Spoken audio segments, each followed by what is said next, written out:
दुनिया भर में जियो एक्सप्रेस न्यूज के नाजरीन को अपने न्यूज कास्टर मुज्जीन हुसैन बिलाल की तरफ से अस्सलाम वालेकुम। खबर शामिल करते हैं जिला मंडी बहाउद्दीन से, जहां मलकवाल के करीब जायदाद के तनाजे पर फ्रांस पलट शख्स पर कातलाना हमला। फ्रांसीसी शहरी मौजूदा तौर पर महफूज, जबकि फायरिंग से साथी राशिद हुसैन शदीद जख्मी हो गया। पुलिस ने मुलजमान के खिलाफ मुकदमा दर्ज करके तफ्तीश शुरू कर दी।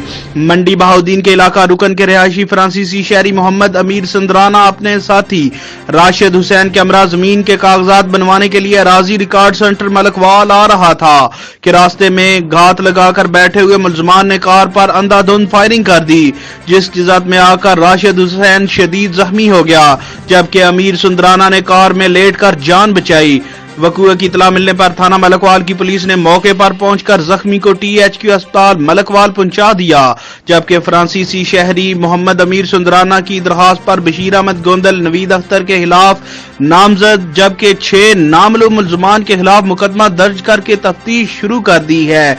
कैमरामैन साकिब शेखू के साथ रिपोर्ट मुज्जीन हुसैन बिलाल, जियो एक्सप्रेस न्यूज, मंडी बहाउद्दीन।